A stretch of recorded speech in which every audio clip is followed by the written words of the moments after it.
name's Maddie and I'll be your nurse today. Can I have you state your name and date of birth for me, please?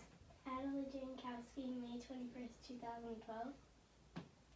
Perfect, thank you. So today I'm going to be performing a cardiovascular assessment on you.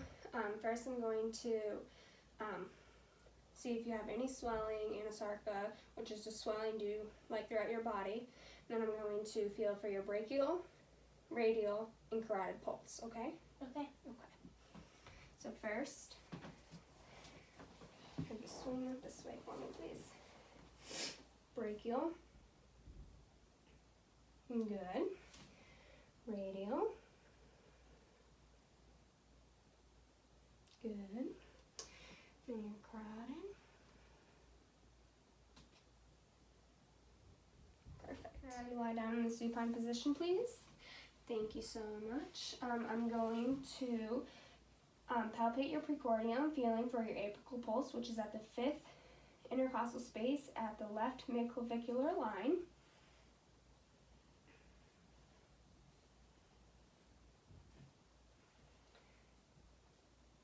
Okay.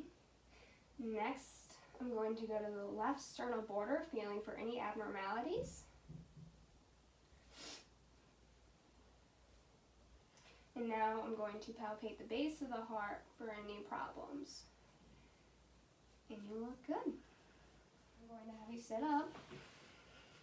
And I'm going to do your point of maximal impulse, which is where your apical impulse is strongest. And then I'm going to have you turn your head so I can feel your carotid at the same time, okay? Perfect.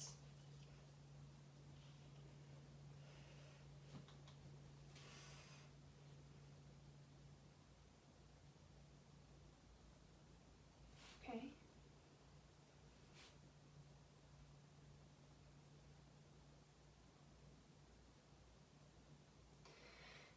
Perfect. I can feel your carotid at the same time I can hear your apical impulse. Now I'm going to auscultate the 5 parts of your heart, okay, which is your aortic area, pulmonic area, your Erb's point, your tricuspid area, and then the mitral area, okay?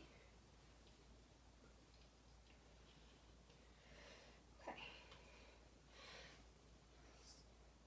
Here's the aortic area.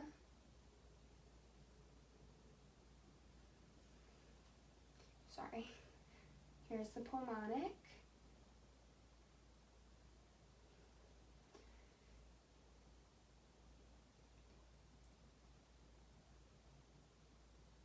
Erb's point.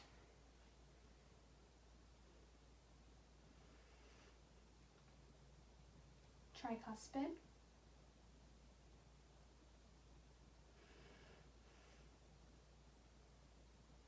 And then mitral.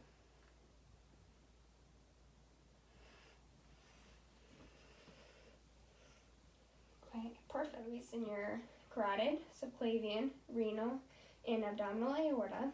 Now, if I do hear bruits, they can be normal or it can point to underlying pathology, okay?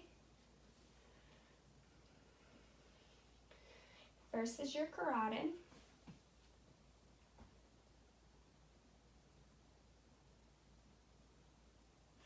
Next is your subclavian.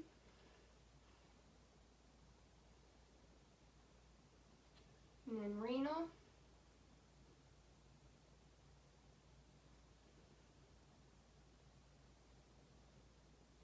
And then your abdominal.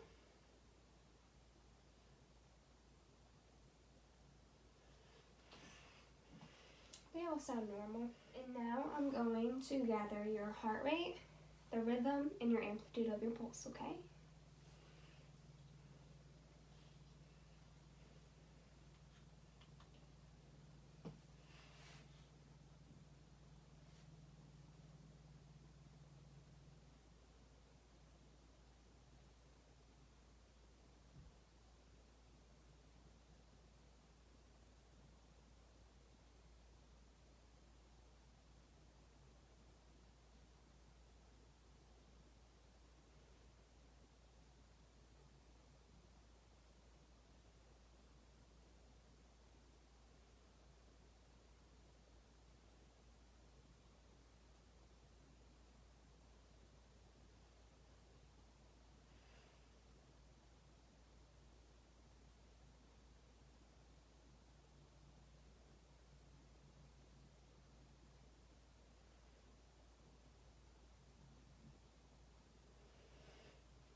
Perfect. Your heart rate was 80.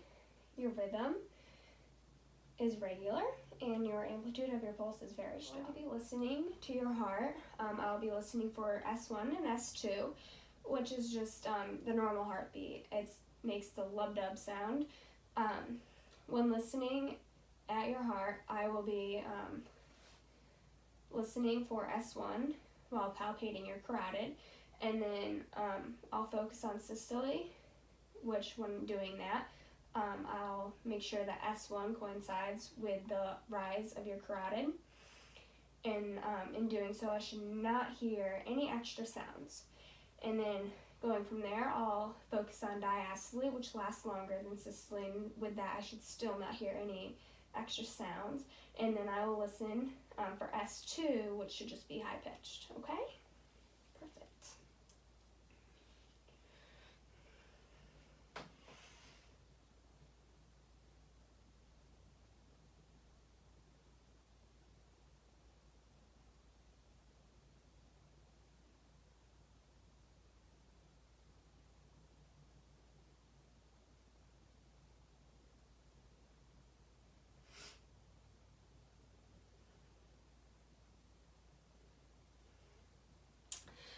Sounds perfect. With S1, I can feel it coincide with the rise of your carotid, and S2 is high pitched, and I do not hear any abnormalities within your heart, okay? When listening to heart sounds, you should always characterize them by pitch, intensity, duration, and the timing in the cardiac cycle. S1 and S2 always occur and are the most distinct. S3 and S4 may be heard, and they can either be normal or they can be pathologic.